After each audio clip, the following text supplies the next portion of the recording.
The American Hospital Association's Hospitals Against Violence initiative is proud to bring you a podcast on national resources in the fight against human trafficking.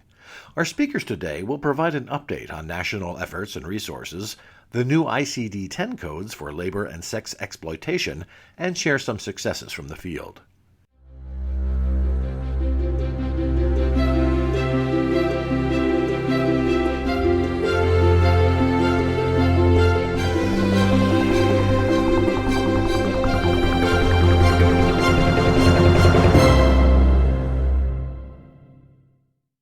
Welcome to Advancing Health, a podcast brought to you by the American Hospital Association. I'm Tom Hedderly, Senior Writer for AHA. The AHA has partnered with the Department of Health and Human Services Office on Trafficking in Persons, which is part of the Administration for Children and Families, to increase awareness and education for healthcare providers through the National Human Trafficking Technical Assistance and Training Center, or NITAC. Ashley Garrett, Director of NITAC, joins us on this podcast to share more about their efforts. HEAL Trafficking, that stands for Health, Education, Advocacy, and Linkage, is a multidisciplinary group of over 3,100 survivors and professionals in 35 countries dedicated to ending human trafficking and supporting its survivors from a public health perspective. The AHA has been working with HEAL for the past few years to convene experts, develop educational opportunities, and share leading practices with hospitals and health systems. We are glad to have Dr. Hanni Stoklosa, Executive Director of HEAL Trafficking and an emergency medicine physician at Brigham and Women's Hospital in Boston. Hello, and good day. My name is Laura Castellanos, Associate Director and Staff Lead for AHA's Hospitals Against Violence. I want to welcome today Dr. Hanni Stoklosa and Ashley Garrett to today's podcast. All right, let's get started. So I would like for each of you to give a quick overview of our nation's fight against human trafficking and what your organizations are currently working on. Dr. Stoklosa? Thanks so much, Laura. So we know today that the majority of trafficking victims in the United States access health care at some point while they're being exploited. And what that means is that health systems, hospitals need to be prepared to respond to those victims when they come through their doors. So our response to that as HEAL Trafficking is that we create toolkits and resources for the broader healthcare community to equip them to respond to trafficking. Today, we're in 35 different countries, and we have survivors and multidisciplinary professionals, over 3,100 survivors and multidisciplinary professionals across the globe that are combating trafficking from a public health lens. To give you a sense of some of the resources that we have for the broader healthcare community, we have a HEAL protocol toolkit, which walks health systems through really from A to Z. It's a roadmap for health systems that want to design a protocol, policies, and procedures to be able to respond to trafficking victims when they come through their doors. And that's being utilized in 27 countries across the globe and in all 50 states, including the District of Columbia. We've also created an assessment tool for curriculum, for human trafficking curriculum for health professionals, so that when health systems are designing their locally contextualized trainings for health professionals, that they have standards and guidelines to help guide what content is in those trainings. So that's just a little snapshot of some of the work that we do in regards to equipping healthcare to respond to trafficking. So, this is Ashley Garrett, and I think when we look at the way across the country that we are responding, one of the things that I think has been most significant in the last few years is a real shift from a criminal justice response to a public health approach. So historically, and we are actually celebrating the 20th anniversary of the Trafficking Victims Protection Act's passage, which allowed us for the first time in our country to define trafficking as a crime. And that meant that we focused largely on the short-term interventions related to the immediate aftermath of the crime. We're now, in a human trafficking response, really focused much more on a public health approach. What that allows us to do is really target prevention and early intervention and responses to patients and families. And these are patients and families we've been seeing for decades and haven't been able to have as much nuance in the way that we're supporting them. We're also seeing a real sea change when you look at state level responses. More and more states are passing, and jurisdictions are passing legislation that requires human trafficking specifically for healthcare providers. So states like New York and Florida, and most recently Texas, are mandating that in order for health professionals to maintain their licenses, they need to take human trafficking training. So at the National Human Trafficking Training and Technical Assistance Center, we're the training arm for the Office of Trafficking in Persons with Health and Human Services at the federal government level. One of our core initiatives is a program called SOAR to Health and Wellness, and that is a multi-tiered accredited training program that targets individual professionals that represent healthcare, public health, behavioral health, and social service professionals. We also have a tier focused on organizational change, how to help hospital systems transform their response and integrate a trauma-informed, survivor-centered approach to the work that they are doing with their patients and families, as well as then look at the multidisciplinary and community-based responses that are necessary, really, again, transforming from a reactive criminal justice approach to a proactive public health approach. AHA is a really important partner in this work, and we have a particularly, at NITAC, we have a really special relationship with AHA, and I would really love to invite members of AHA to reach out to NITAC for support on how to respond to these changing issues. You can reach us at info@nitac.org or call us at 844-648-8822.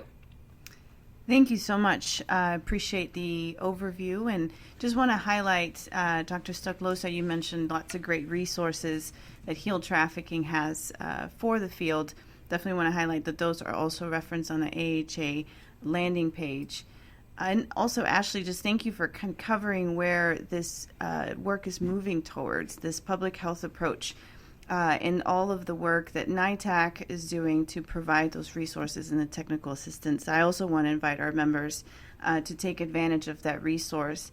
Shifting the conversation to something else, I wanted to talk about the new ICD-10 codes for human trafficking. We've definitely been working hard here at the AHA to create awareness around these codes, but I want to talk to you both about what tactics or strategies can you share with healthcare leaders and the adoption and implementation of these codes. I'm going to start with you, Dr. Stoklosa. So first of all, we are so excited about the inclusion of human trafficking codes in the ICD-10-CM, which went live October 2018. We think this is critical for the healthcare field in responding to trafficking. There are, frankly, a lot of data gaps in terms of what best practices are for healthcare to respond to trafficking, understanding the full breadth of the health consequences of trafficking, and how to really best respond to those victims when they come through our doors. And so data is a critical piece, and building that evidence base is a critical piece in helping to direct healthcare and responding to trafficking and really care for the victims that come through our doors. And as part of that, having ICD-10-CM codes for human trafficking is going to allow us to tackle some of those really important data gaps.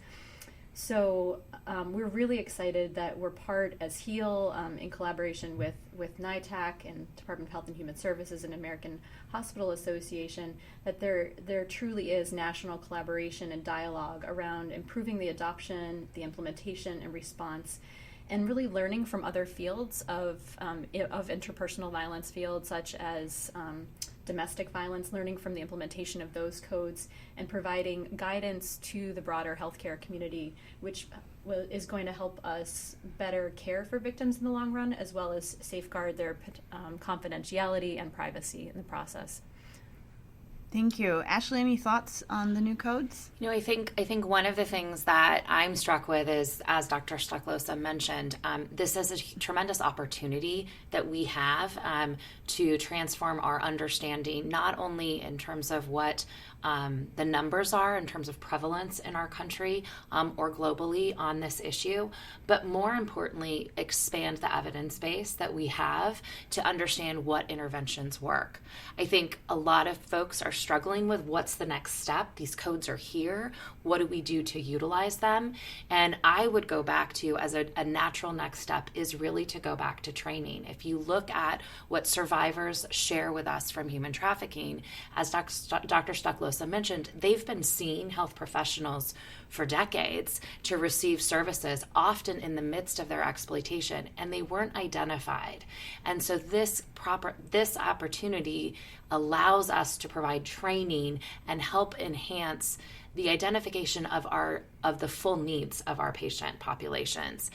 So I would really encourage, if you're feeling a little overwhelmed at how to take on these codes and understand them, that a really natural next step is to get some of that baseline training and make that not just voluntary but mandatory. States are already starting to require it, but as a health system, get in front of that and help your staff be equipped to be more effective in caring for their patients and families.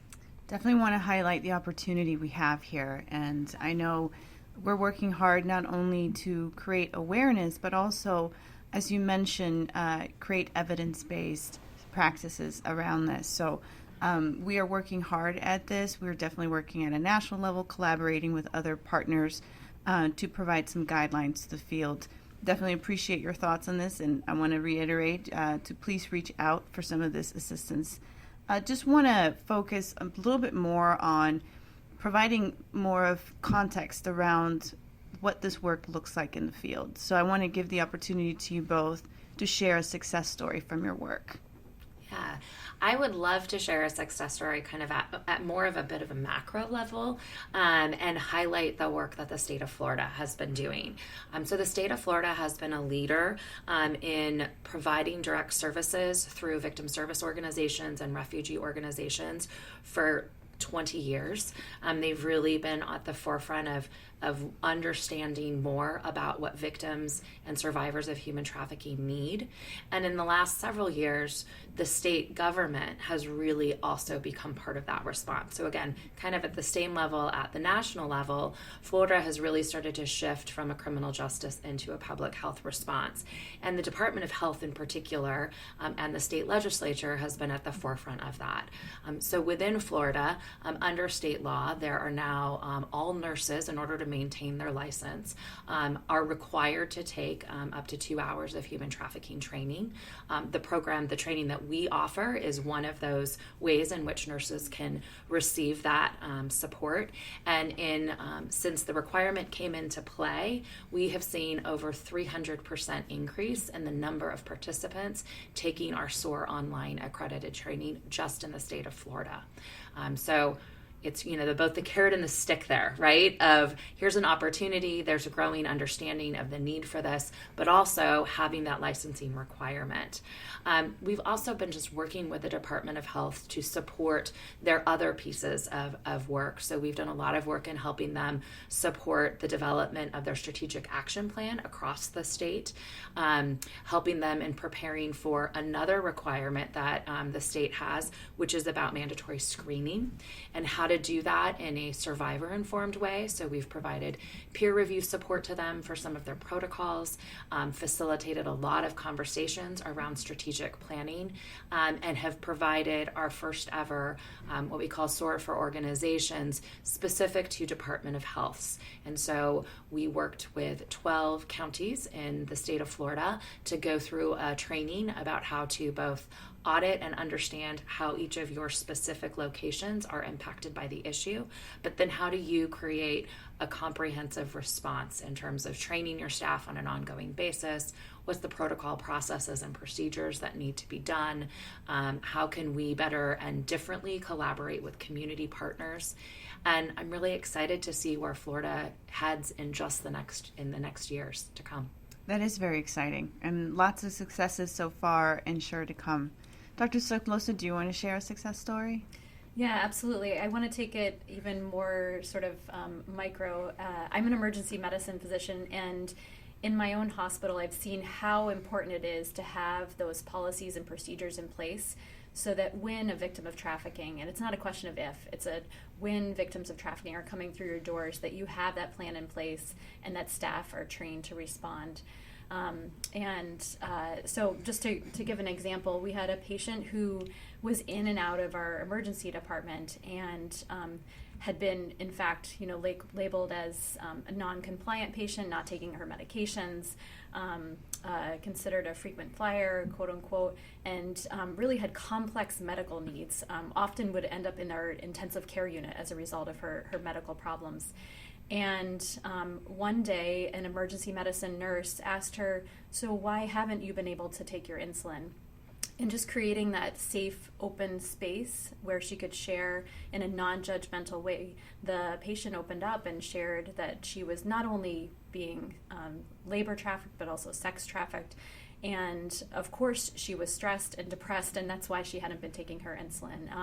And as a result of that identification point and the following of policies and procedures, we were able to really disrupt her, not only her cycle of violence, but also to help her on a pathway towards health and well-being. And so I just wanted to share that success story because it really matters for our patients to have these plans in place so that we're able to intervene in their cycles of violence. Again, in terms of resources, reach out to NITAC. There's the HEAL Protocol Toolkit, which can help walk you through step-by-step as well. Utilize these resources that are there for you so that you're able to care for the victims that are coming through your doors. I just want to take the opportunity to thank you both for sharing. I believe this podcast will provide our membership with an understanding of all the great work that is happening, but also an understanding that there's ongoing collaboration and partnership that is helping advance this work and to really deliver on AHA's mission of a society of healthy communities.